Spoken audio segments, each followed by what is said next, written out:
Olá pessoal do Lab Solar, aqui quem fala é o Leonardo e sejam muito bem-vindos de volta ao nosso curso. Agora vamos para a parte de projeto, nosso módulo 4, e aí a gente precisa fazer um passo a passo, de como fazer nossa instalação fotovoltaica, para não perdermos nada de importante. Antes de mais nada, a gente precisa saber qual que é o nosso tipo de sistema, se ele vai ser um sistema conectado à rede ou se vai ser o sistema isolado. O nosso foco principal aqui no curso é o sistema conectado à rede, pois ele faz parte da grande maioria das instalações fotovoltaicas, mas também iremos abordar o sistema isolado para que vocês não tenham nenhuma dúvida também, beleza?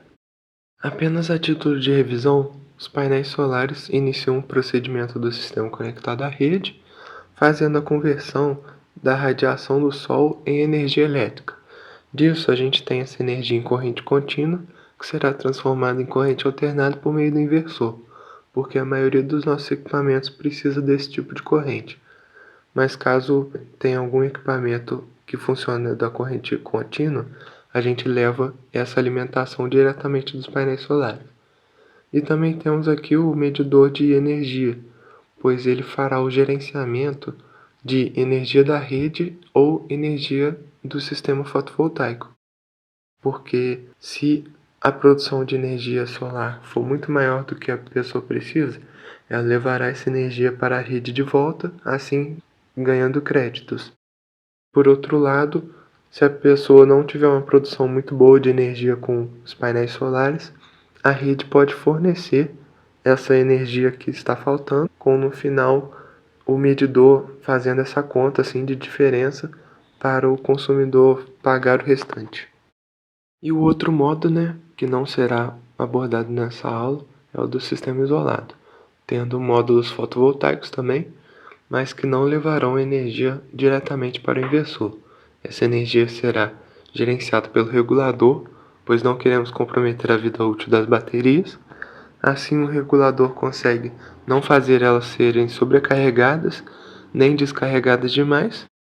Por isso, a energia passa pelo regulador e depois vai para as baterias. E destas, quando for necessário, a gente leva a energia armazenada aqui, faz a conversão pelo inversor para corrente alternada e no final leva para os aparelhos. Com a observação novamente de aparelhos CC, a gente já leva diretamente das baterias e do regulador para as cargas.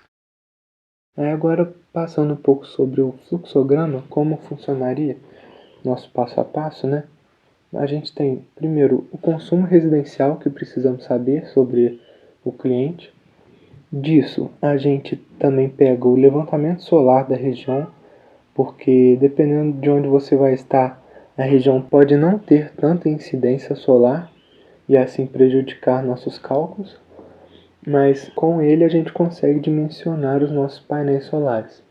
Depois desse dimensionamento, se for no sistema conectado à rede, a gente vai fazer um dimensionamento dos inversores, porque a partir deles a gente faz todos os cálculos de equipamentos que a gente vai precisar e depois já vamos direto para a instalação. Já no caso isolado, a gente precisa dimensionar as baterias e depois faremos o dimensionamento dos controladores de carga. E a partir desses cálculos com o controlador de carga, a gente já vai saber mais ou menos como que vai ser o nosso inversor. Aqui o controlador já vai fazer bastante o trabalho para o nosso dimensionamento. E no final vamos ter a instalação do nosso projeto, beleza? Então, como eu falei, primeira etapa de todas é o levantamento da demanda e o consumo de energia elétrica. Esse levantamento, se for feito pelo sistema conectado à rede, vai ser simplesmente você pegar a conta emitida pela concessionária da sua região, E aí você já vai ter o consumo mensal da pessoa. Mas caso a instalação precise de novos equipamentos, também tem esse método aqui de consumo médio mensal, que aí você multiplica a potência do equipamento pelas horas que o cliente deve utilizar, provavelmente, pela média de dias em que ele vai ser utilizado. Assim você vai ter o consumo médio mensal. E a gente divide por 1000 só por causa de o consumo em quilowatts. Aí dividindo por 1000 a gente tem essa unidade. Só para mostrar um exemplo de como seria esse método, tem aqui 3 equipamentos aleatórios, né? E aí pegamos a potência pela especificação de cada produto. Disso, a gente vai ver com o cliente quantas horas por dia ele deve utilizar mais ou menos, multiplica pelos dias que ele deve utilizar no mês, e aí temos o consumo mensal, que aqui está em watt-hora, mas aí era só dividir por 1000. E caso o cliente não saiba mais ou menos quanto que ele deve utilizar por dia, isso não é um problema, porque a gente tem uma tabela da Procel, que é um programa de conservação de energia elétrica, que ele já dimensionou mais ou menos quanto que as pessoas utilizam dependendo dos aparelhos. Aí agora, só para ficar claro esse procedimento, peguei aqui um exemplo com 3 aparelhos, o ar-condicionado, o aspirador de pó e a cafeteira. Nisto, a gente vê aqui a estimativa do Procel. Pegando aqui o ar-condicionado, a Procel acha que a gente usa 30 dias por mês, durante 8 horas por dia. Aí vocês podem pensar, pô, mas tem dia que a gente não deve usar em nenhum momento, já que tá frio, etc. Sim, concordo. Mas também tem dias que está muito calor e a gente usa o dia inteiro, né? Aí essa pesquisa feita pela Procel faz uma estimativa da média, mais ou menos, que vão ser 8 horas por dia durante 30 dias no mês. E assim sucessivamente. Agora, fazendo a soma desses 3 aparelhos, nós temos um consumo total de 142 kWh, beleza? Depois dessa primeira etapa, a gente vai para o levantamento do recurso solar. O Brasil é um país bem avantajado assim, em radiação solar, aqui principalmente na área do centro e do nordeste, bastante radiação. E quais são os fatores que influenciam quando a região é seca, que significa então que, obviamente, não vamos ter tantas nuvens assim, já que vai estar seco o clima, e também a proximidade com a linha do Equador. Então essa região possui ambos os fatores. Aí agora, vendo um termo técnico que se chama hora de sol pleno, essa é a unidade de medida de radiação solar. Uma hora de sol pleno é definida como 1 kW por metro quadrado de radiação constante por hora. Então a gente está vendo aqui pelos gráficos que quando você tem um dia ensolarado, você vai ter uma curva como se fosse uma parábola, né? Em que ao meio-dia você vai ter muita radiação solar e esse valor vai diminuindo. Aí, se a gente quiser converter esse valor para uma média constante, a gente tem aqui embaixo 6 horas de sol pleno num dia ensolarado. O que significa que a gente tem mais ou menos 6 horas de radiação constante de 1 kW por metro quadrado. Isso é bastante coisa, né? Se for comparado com um dia nublado, que tem 2,5 HSP, e até um dia chuvoso, tem como a gente aproveitar esse dia para produzir, mas ele terá só 1 hora de sol pleno. Depois dessa etapa, a gente vai fazer a localização dos painéis, né? Onde que eles ficariam melhores na instalação. E a gente precisa ver alguns fatores importantes, como o sombreamento, em que se você tiver, por exemplo, uma árvore perto do seu sistema solar e essa árvore tampar o sol do sistema, a gente vai ter um prejuízo muito grande na eficiência dos painéis. Isso também pode ser visto até quando folhas da árvore vão cair no painel. Qualquer influência nesse tipo pode prejudicar bastante a eficiência. Também temos a capacidade de troca de calor com o ambiente, que é importante porque se você tiver um sistema muito aquecido na sua instalação, a eficiência não vai ser tão grande. Você precisa deixar o local arejado, sem muito aquecimento. O efeito dos ventos também é uma variável que causaria o efeito vela, porque se você deixar os painéis numa certa inclinação e os ventos estiverem muito fortes, o sistema pode acabar até sendo destruído, dependendo da velocidade. Precisa tomar muito cuidado com isso. E, por último, mas não menos importante, a resistência mecânica do telhado e do prédio. Há algumas décadas atrás a gente não saberia que a gente teria um sistema em casa que produz energia para nós, né? Então, esse sistema, apesar de ser muito benéfico, ele é bastante pesado, né? Por isso, a gente precisa ver se o telhado vai aguentar esse peso. Também temos aqui variáveis de configuração, que seria a inclinação dos painéis, porque se a gente tem uma inclinação que otimiza o tempo de incidência solar nos painéis, a gente vai conseguir mais produção de energia. E essa inclinação é feita a partir da orientação azimutal, que a gente vai ver depois com detalhes. Feito isso, a gente faz o dimensionamento dos painéis fotovoltaicos. E como é que vai ser feito esse procedimento? Como a gente já tem o consumo da casa, vai dividir esse consumo pela eficiência do inversor, porque o inversor, ao converter a energia de corrente contínua para corrente alternada, não consegue transformar 100% da energia.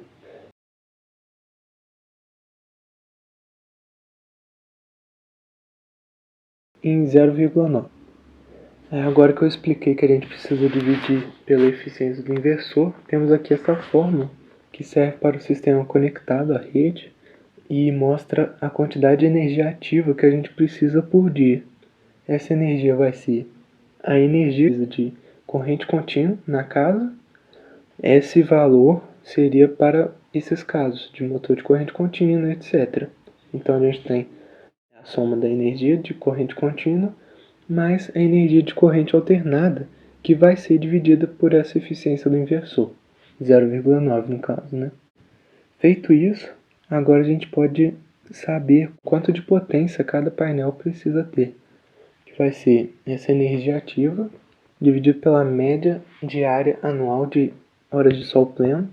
Isso a gente consegue num site do Cresesb, que é do CEPEL, e a gente vai fazer um exemplo mais prático depois também, no módulo 7. Aí dividindo a energia pelo HSP e divide também pela taxa de desempenho, que essa taxa conta aquele mesmo sombreamento que eu falei, ou se não, quando os painéis ficam sujos acabam prejudicando a eficiência. Por último, a gente também tem o decaimento natural deles. Com o tempo, com o passar dos anos, os painéis não conseguem fazer um processo tão efetivo quanto antes. Aí agora sim, a gente tem a potência que o nosso microgerador precisa ter. E com essa potência, a gente divide pela quantidade de painéis que a gente vai ter e vamos saber qual que vai ser o painel necessário. Aqui a gente tem um exemplo de um painel que teria 250 watts, né? Aí depois, para fazer o dimensionamento inversor, a gente vai precisar dessas especificações, mas não vamos se atentar muito a elas agora.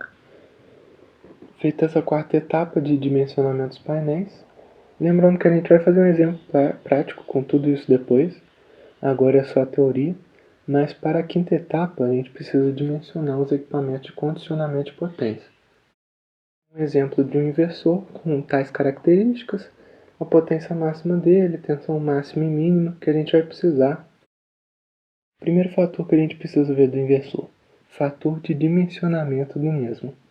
Ele vai ser definido como a divisão entre a potência nominal CA do inversor e a potência pico do sistema. Essa potência pico foi feita por aquela divisão. E essa potência CA do inversor vai estar aonde? Vai estar justamente nas especificações. Aqui voltando, ela está mostrando aqui na característica que ele tem 1600 watts de potência máxima, né? A gente precisa fazer esse valor porque, dependendo da quantidade de watt pico que a gente conseguiu lá, precisa ver se o inversor que queremos ter está adequado para o sistema. Então a gente faz essa divisão aqui e ela precisa estar entre 0,75 e 1,05. Depois desse valor de FDI, a gente precisa ver essa curva da direita, que é uma curva característica dos painéis solares. E elas estão normalmente nas especificações do painel. Então eu peguei essa curva justamente daquele painel que eu mostrei antes e ela mostra as tensões de circuito aberto além das correntes de curto-circuito. Isso a gente precisa saber para fazer os cálculos, né? Que nem tá aqui. Esses valores são de circuito aberto na temperatura máxima, que seria de 65 graus Celsius, e na temperatura mínima de 5 graus Celsius. O fabricante bota essas temperaturas porque ele não sabe onde que o painel solar vai ser usado. E aí a gente precisa se adequar a esses fatores. Tem alguns painéis solares que aguentam até temperaturas negativas, só que aqui no Brasil, por exemplo, é quase impossível. Aí a gente descarta esses valores que não se adequam aqui. Além dessa tensão de circuito aberto, que fica justamente quando a corrente é zero, a gente precisa da tensão de máxima potência. E essa tensão VMPT, ela vai estar no joelho da curva, que fica aqui, ó, beleza? E para que a gente precisa desses valores? Para saber como que vai ser o arranjo dos painéis fotovoltaicos. Quantos painéis que a gente vai ter em série, quantos desses conjuntos vão estar em paralelo entre si. Resumindo, esses valores de tensão servem principalmente para fazer o casamento entre os módulos e o inversor, porque a gente não quer nenhum equipamento danificado. E dependendo das tensões dos módulos, a gente pode acabar queimando o inversor com o tempo. Por isso é bom pegar essas informações. E aí, para isso, vamos ter duas fórmulas de início, que são essas aqui. O número de módulos em série vezes a tensão de circuito aberto na temperatura mínima tem que ser menor que a tensão máxima suportada pelo inversor. Essa tensão máxima, voltando às especificações, está logo aqui, ó, 420 volts. E a outra fórmula, também bem parecida, é que o número de módulos em série vezes a tensão de circuito aberto na temperatura máxima tem que ser maior do que a tensão mínima suportada pelo inversor, que também está aqui sendo 120 volts.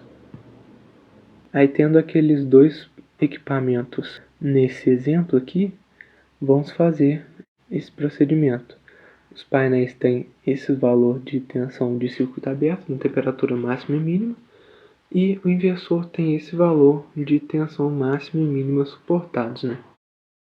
O número de painéis em série que a gente pode ter, a partir de 4 painéis, consegue satisfazer aquela condição de tensão mínima, e, por outro lado, depois de 10 painéis, não consegue satisfazer a de tensão máxima. Aí, como precisamos fazer o meio termo entre essas duas condições, temos tal resultado aqui, que nosso sistema pode ter de 4 painéis em série até 10 painéis. Uma outra forma de achar a faixa possível de módulos fotovoltaicos em série é considerando o MPPT ou SPPM do inversor, se ele tiver essa tecnologia. Vocês lembram? Basicamente, o inversor consegue, por forma de um algoritmo dele, sempre ficar perto dessa área de máxima potência, não deixando se distanciar muito dela. Aí, como que é feito esse cálculo agora, considerando o SPPM? A gente vê que o número de módulos em série é um valor entre a tensão máxima de operação do SPPM do inversor dividido pela tensão de potência máxima na menor temperatura de operação, ou seja, a menor perda possível por temperatura. Já por outro lado, o número de módulos em série é maior do que a tensão mínima do MPPT do inversor, dividido pela tensão de potência máxima na maior temperatura de operação, sendo assim a maior perda possível por temperatura. Tendo esses valores já pré-estabelecidos, a gente vê aqui que a faixa possível agora com esse cálculo de MPPT, se o inversor tiver frisando, ela fica um pouco menor. Portanto, se a gente tiver o MPPT no inversor, o ideal é a gente fazer essa conta vista agora. Mas pode ser feita também a primeira conta só para confirmar a teoria já feita. Caso não tenha um MPPT, a gente só pode fazer aquelas duas primeiras contas que a gente viu antes. E aí, junto a isso, já feita essa divisão de painéis em série que a gente precisa ter, vamos ver quantos dos arranjos estarão em paralelo. Assim a gente consegue tanto atender o consumo da pessoa e também permitir que o sistema funcione corretamente. Esse valor de número de painéis em paralelo entre si vai ser feito pela divisão entre a corrente máxima admitida pelo inversor e a corrente de curto-circuito do módulo fotovoltaico. No nosso caso, qual que seria a corrente máxima? A corrente máxima é 13,3 e a corrente de curto-circuito dos painéis é 8,79. Fazendo essa divisão, a gente tem o número de painéis em paralelo sendo de 1, beleza? Essa é a nossa primeira aula, espero que vocês tenham gostado. Tendo qualquer dúvida, pode mandar para a gente por e-mail, ou se não, perguntando lá no fórum, pois faremos as análises e responderemos para vocês. Valeu!